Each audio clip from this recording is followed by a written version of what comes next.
ఉల్లిపాయ ముక్కలు అయితే బాగా వేగాయి.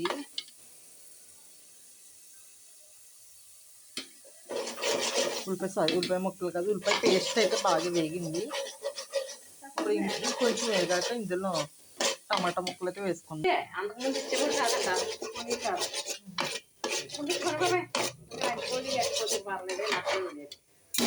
పుచ్చుకోవాలి డబ్బులు కూడా ఉల్లిపాయలు బాగా పేస్ట్ బాగా ఈ కలర్లోకి వచ్చేసింది కదా.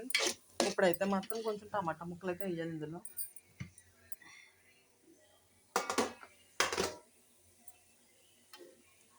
కొద్దిగా టమాటాలు అయితే యాడ్ చేయాలి ఇందులో.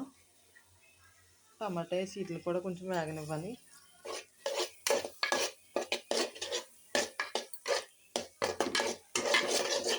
ఇలా పేస్ట్ వేయడం వల్ల కూరలో గ్రేవీ అయితే బాగా వస్తుంది ఫ్రెండ్స్. టమాటా ముక్కలు అయితే ఫ్రై అయిపోయాయి ఫ్రెండ్స్. ఫ్రై అయిపోయాక ఇందాక మనం ఆల్రెడీ చేసి పెట్టుకున్న అదే కొంచెం చేప ముక్కలు పట్టుకున్న అల్లం వెల్లుల్లి పేస్ట్, ఉప్పు, కారం అయితే మిగిలింది. అదైతే ఇందులో వేసేస్తాం. ఇప్పుడు ఆయిల్ చూసాక పైకి కూడా తేలింది.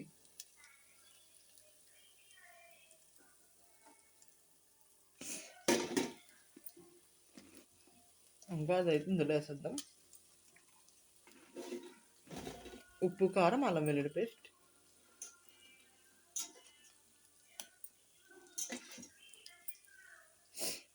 వేసి ఇది కూడా కొంచెం ఫ్రై చేయాలి కలిసేటట్టుగా. చేప ముక్కలు వేసాక అయితే మాత్రం గట్టి పెట్టేలా తిప్పకూడదు ఫ్రెండ్స్. కొంచెం కొట్ట పెట్టిని ఇది ఆకుని పట్టించి కదపాలంటే. చేప ముక్కలు పెట్టాక అసలు గరిట అయితే పెట్టకూడదు చేప ముక్కలు వేసాక. ఇప్పుడైతే గరిట పెట్టి తిప్పుకోవచ్చు. ఇప్పుడు ఇందులో కొద్దిగా కొత్తిమీర కూడా యాడ్ చేద్దాం ఫ్రెండ్స్. చూసారు కదా ఆయిల్ అయితే బాగా సపరేట్ అయ్యి బాగా కనిపిస్తుంది కూడా, బాగా ఫ్రై అయినట్టు. ఇప్పుడు ఇందులో కొద్దిగా కొత్తిమీర, లాస్ట్ కూడా కొత్తిమీర వేసుకుందాం.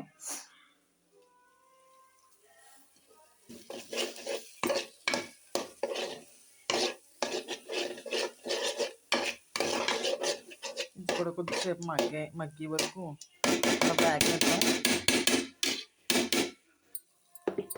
ఇప్పుడు చూడండి చూసి కొత్తిమీర కూడా ఫ్రై అయింది కదా. నేనైతే కొద్దిగా సాల్ట్ అయితే యాడ్ చేస్తున్నాను. ఆల్రెడీ మనం చేప ముక్కలకి అయితే ఉప్పు వేసుకున్నాం కాబట్టి కొంచెం సాల్ట్ అయితే చూసుకుని అయితే వేసుకోవాలి. నేను కొద్దిగా అయితే యాడ్ చేస్తున్నాను ఫ్రెండ్స్. చేపల కూరలోకి అయితే కొంచెం సాల్ట్ కూడా ఎక్కువగానే పడుతుంది, పులుపు కూర కాబట్టి. పులుసులోకి కొంచెం ఇప్పుడు ఇది కూడా బాగా తిప్పేసాక ఇప్పుడు ఇందులోకి అయితే చేప ముక్కలు అయితే వేసేసుకుంటున్నాను ఫ్రెండ్స్. నేను ఇప్పుడు చూసారు కదా చేప ముక్కలు అయితే ఒక్కొక్కటి వేసేసుకుంటున్నాను. చేప ముక్కలు చూడండి ఒక్కొక్కటి ఇలా వేసేసుకుని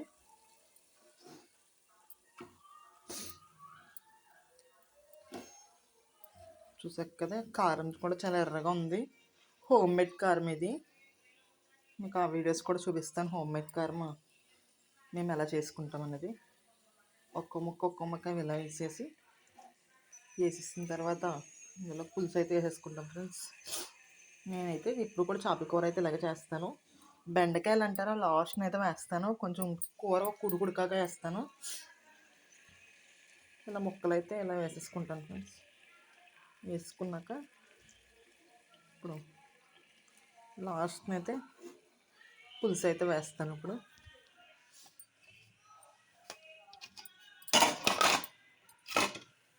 ఆల్రెడీ చింతపండు పులుసు పిండేసి పక్కన అయితే పెట్టేసుకున్నాం.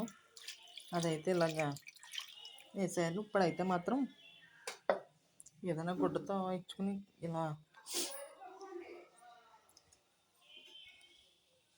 ఈ దాకనైతే కదపాలి. ఇంకా పులుసు అయితే ఇంకా కొంచెం వేస్తున్నారు పడుతుందని. ఇప్పుడు దాకా ఎలా కదపాలో ఒకసారి చూపిస్తారు. మనం గరిట అయితే పెట్టకూడదు ఫ్రెండ్స్. దాకతో గుడ్డ పెట్టాం చూసారు కదా, అలా అయితే కదపాలి చేపల కూరని. గరిట పెడితే ముక్క విడిపోద్ది.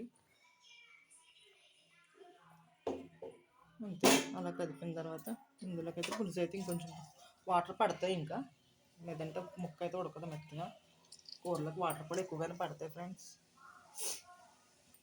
ఇప్పుడైతే పొయ్యి అయితే స్పీడ్లో పెట్టుకుని కుడుకాక అప్పుడైతే బెండకాయ ముక్కలు అయితే వేసుకున్నాము. గుడ్డండి కొద్ది